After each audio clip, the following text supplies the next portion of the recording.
What's up, YouTube? Tony coming back at you with another episode of the Mississippi Pickers. So welcome back to the vlog. Today's video is going to have a little bit of information in it that you might be able to use, so stick around for that.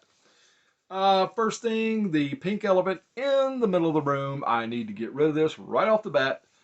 The 9 item a day challenge for January. Total bust.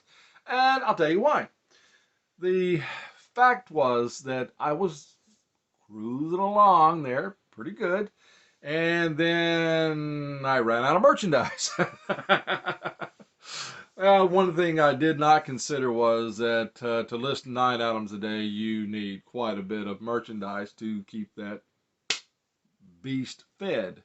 And, well, I can't get that much merchandise here locally. My little thrift stores are micro thrift stores, I would say. They have very little merchandise in them. It's good quality stuff when you can get it, but it's not a lot. They just don't have a lot, and they don't get a lot, on a daily basis. So, you can see, it's like this little guy right here.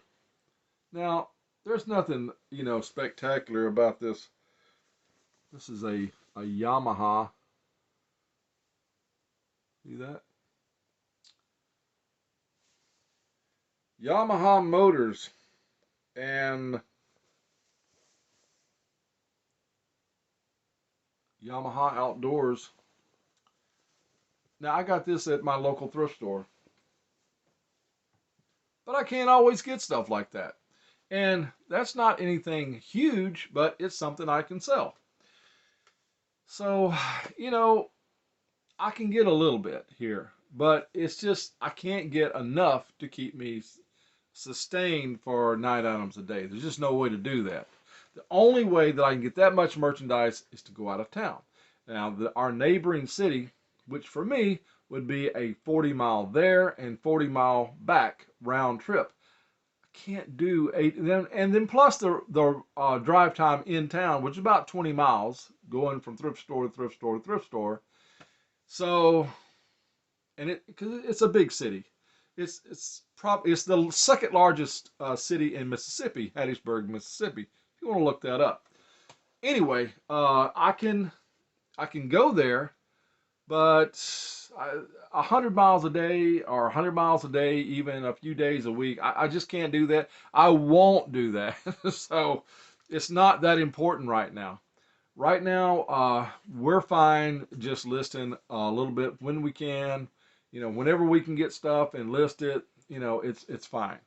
So I'm resigned to the fact that I'm not going to be able to do this on a large scale until I can get away from my overnight job.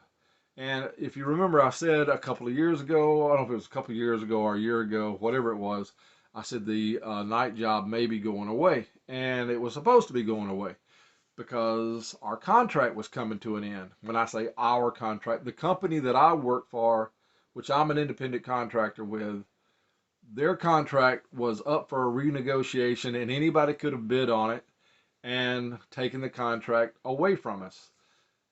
We do floors overnight. And if somebody else had gotten the contract, all of us subcontractors would have just been out. But that didn't happen. Our company got the low bid. They bid the low bid, and they got the contract again. So they're good to go for another 5 years.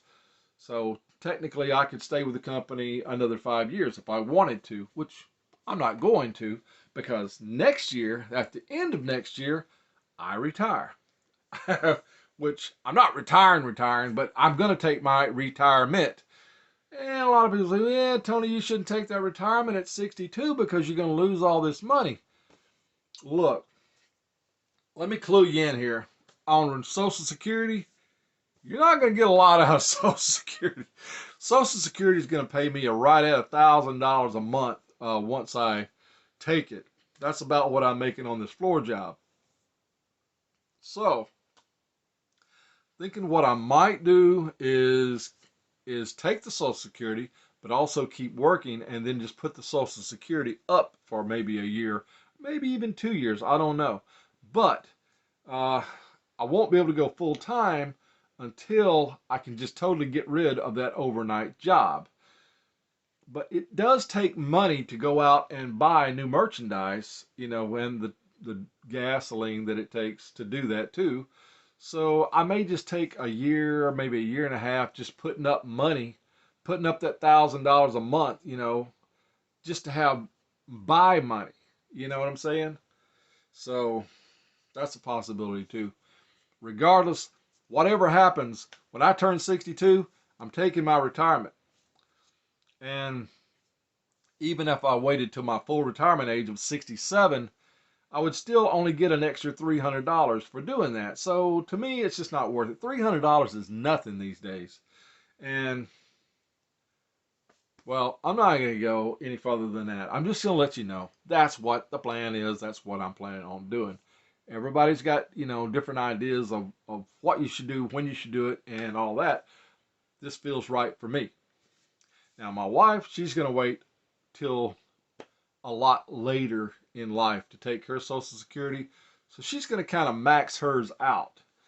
Hopefully, I'll be making enough money between what I'm doing on eBay and what I'm bringing home from the floors to be able to make us a decent living. And I think once I'm making a full-time income on eBay alone, yeah, it's gonna be more than enough money to support us and to purchase insurance for us too, because we're gonna need that also. Because right now our insurance comes from her job, but you know if you're bringing home a good 5 figures or 6 figures, that'd be 5 figures actually, wouldn't it? Yeah. See, I would say I'm probably gonna be netting once I'm doing this full time, and I can see it already. I'm probably gonna be netting somewhere between 60 to $100,000 a year, and that's not an exaggeration. That's just what I'm gonna be making. But I could do that right now if I had the money to purchase all of the merchandise that I need, which I don't. I don't have that money right now. And we're just living paycheck to paycheck. But I know what to do. I know what to go get. I know what sells. I've got all this knowledge now, but I don't have the money to do it now. I had the money to do it back in 2016 when we did it the first time, but we didn't have all that knowledge, and we kind of made a mess out of it. But you learn through your failures. So whenever you fail at something, especially when you fail at something online, like selling online, it's not really a failure. It's just a learning opportunity. And that's what we had. We had a 1 year hardcore school of hard knocks learning opportunity, and we learned a lot. And now we know exactly what to do. But unfortunately, right now we don't have the money to implement it, but we will. So that's the plan. Uh, that's enough about all that. I want to talk to you guys about USPS intercept. And if you don't know what that is, I'm going to explain it in just a second here. We had a situation come up where, and this is inevitable with me, if I sell a pair of boots and they're $100, or if they're over $100, or if I sell a pair of shoes and they're over $100, inevitably the USPS bogs down somewhere along the line, because usually they're having to go by parcel select, and parcel select, as you know, is not the fastest mode of travel for mail. Well, sure enough, this thing, a pair of boots that I sold for a little over $100, they are chugging along just fine. They get to a USPS distribution center, and boom, they stop. And they stop for about a week. So the customer gets mad. They open up a case on eBay. They say, "Where's my item?" And I'm like, "Well, I'm not the USPS, but I can see that they're bogged down. So what do you want me to do?" Well, you guys all know what eBay's position is. You've got so many days to rectify this situation, or we're going to step in and we're going to do something. Well, if you mailed it on time, my assumption is, now I've never tested it, but my assumption is that eBay should have your back and say, you know what, he mailed it on time, he's good. I don't feel like that's what's going to happen, though. I think they're going to say, you need to give this customer his money back. And I don't know if eBay would give them their money back and let you keep the money that you got because they're eventually going to get the item. I don't know. I just don't know. If you've ever had an experience with that, hey, please let me know. But I have never had to take it all the way out to the end like I did this time. They gave me about 5 days to either make something happen or they were going to step in and do whatever they were going to do. I didn't want that to happen because I figured what they would do is tell me I had to give a refund, and then I was going to see the thing moving again, and then the guy was going to get a refund and get my $100 boots. So that's what I figured was going to happen. Now, I don't know that for a fact because eBay might have, made a different decision now. Just to be, upfront and honest about it, I don't know what eBay's decision would have been. What I decided to do, I said, well, okay, now, I've been dreading this situation coming up because I knew it would eventually happen. So when the guy opened his case and he said, okay, you've got 5 days, and then I'm gonna need something to happen, or eBay's telling me they needed something to happen. I decided what I would do is I would intercept the package, which USPS has a neat little service called USPS Intercept, where you can intercept a package that is not out for delivery and have it returned to you for a fee. The fee is about $15. And I was like, heck yeah, I'll pay that. Have my item returned to me. And so the little snot's not going to get my boots and get his $100 back. So that was the plan. I'll leave a link in the description below so you can see what I'm talking about with the USPS Intercept.